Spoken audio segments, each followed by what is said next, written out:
আসন্ন বিধানসভা নির্বাচনকে সামনে রেখে দক্ষিণ দিনাজপুর জেলার 6টি আসনে প্রার্থী ঘোষণা করেছে জাতীয় কংগ্রেস। সোমবার দুপুরে বালুরঘাটে জেলা কংগ্রেস কার্যালয়ে ওই 6 জন প্রার্থীকে ফুলের মালা পরিয়ে সংবর্ধনা জানানো হয়। একই সঙ্গে আগামী নির্বাচনী রণকৌশল নিয়ে প্রার্থীদের প্রয়োজনীয় দিক নির্দেশ দেন দলের জেলা নেতৃত্ব। এদিন জেলা কংগ্রেস সভাপতি গোপাল দেব প্রার্থীদের সঙ্গে নিয়ে একটি সাংবাদিক বৈঠক করেন। প্রার্থী তালিকা ঘোষণার পর থেকে জেলার প্রতিটি আসনে কংগ্রেস প্রার্থীরা নিজ নিজ এলাকায় প্রচারে নেমে পড়েছেন। ঘোষিত প্রার্থীদের মধ্যে রয়েছেন বালুরঘাটের প্রদীপ কুমার মৈত্র, কুমারগঞ্জে গোলাম মর্তুজা মণ্ডল, তপনে বঙ্কিমচন্দ্র টপ্প, গঙ্গারামপুরে জয়ী বর্মন, হরিরামপুরে শুভাশিস পাল এবং কুশমন্ডিতে বাবলু সরকার। জেলার সভাপতি গোপাল দেব জানিয়েছেন, বিচারাধীন ভোটারদের নামে চূড়ান্ত নিষ্পত্তি না হওয়া পর্যন্ত তিনি কালো উত্তরীয় পরে প্রতিবাদ চালিয়ে যাবেন।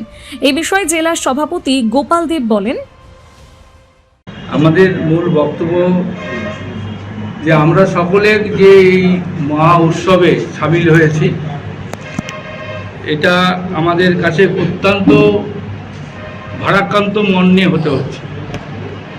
কারণ আপনাদের সকলের জিজ্ঞাসা ছিল যে কংগ্রেস দল সবার প্রার্থী তালিকা বেরিয়ে যাওয়ার পরে কেন বেরোচ্ছে না। সাধারণ কর্মী থেকে যারা সংবাদপত্রের মাধ্যমে আছেন তারাও, আমাদের যেটা ছিল সেটা আজকে আমি প্রকাশ করছি যে আপনারা জানেন এসআইআর নামে যে পদ্ধতিতে ভারতবর্ষে তথা দক্ষিণ দিনাজপুর সহ পশ্চিমবাংলার নাগরিকদের ভোটের অধিকার থেকে বঞ্চিত করা হচ্ছে বা কেড়ে নেওয়া হচ্ছে, বিশেষ করে যারা মাইনরিটি সেলের মানুষ, আমার কাছে এমন তথ্য আছে 160 জন একটা বুথের সদস্য সংখ্যা, সেখানে 60 জনের নাম এসছে 400 জনের নামে, মানে 460 জনের জায়গায় 400 জনের নামে। এই অবস্থায় ভারতবর্ষের জাতীয় কংগ্রেসের রাহুল গান্ধীর নেতৃত্বে আমাদের নির্বাচন কমিশনার যিনি ছিলেন জ্ঞানেশ কুমার, তাকে বিভিন্ন সময় বিভিন্নভাবে চাপ সৃষ্টি করা হচ্ছিল যে যাদের 60 লক্ষ যাদের ভোটের অধিকার থেকে কেড়ে নেওয়া হয়েছে, তার অধিকার, তাদের নাম বের না করলে কংগ্রেস নির্বাচনে প্রতিদ্বন্দ্বিতা করতে রাজি হচ্ছে না। জেলার 6টি আসনের মধ্যে হরিরামপুর বিধানসভা কেন্দ্রকে ঘিরে বিশেষ রাজনৈতিক আগ্রহ তৈরি হয়েছে। এই কেন্দ্রে কংগ্রেস প্রার্থী শুভাশিস পাল, যিনি সোনা পাল নামে পরিচিত, এলাকার যথেষ্ট প্রভাবশালী বলে মনে করা হচ্ছে। তার প্রতিদ্বন্দ্বী তৃণমূল কংগ্রেস প্রার্থী বিপ্লব মিত্র। রাজনৈতিক মহলের একাংশের মতে এই আসনে জোরদার লড়াই হতে পারে, তবে শুভাশিস পালের দাবি হরিরামপুরে জয়ের ব্যাপারে তিনি আশাবাদী। হরিরামপুর মাটি তো আমাদের সেনা মাটি, এবং হরিরামপুরে রাজনীতিটা সারা জেলার রাজনীতি থেকে একটু ভিন্ন স্বাদের এবং ভিন্ন ধরনের।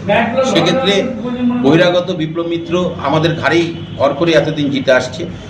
আমাদের বিশ্বাস এই যুদ্ধে তিনি শুধু হারবেন না, এই যুদ্ধে তিনি একদম 3 নম্বর পজিশন থেকে তিনি লড়াইটা করবেন।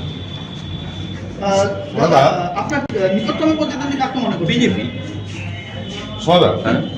এই দীর্ঘদিনের রাজনীতির বয়স আপনার, সেইখানে কোথাও কি এখন মনে হচ্ছে যে এই রাজনীতির সন্নিকটে এই বদলা নেওয়ার সময় এসছে? একদম।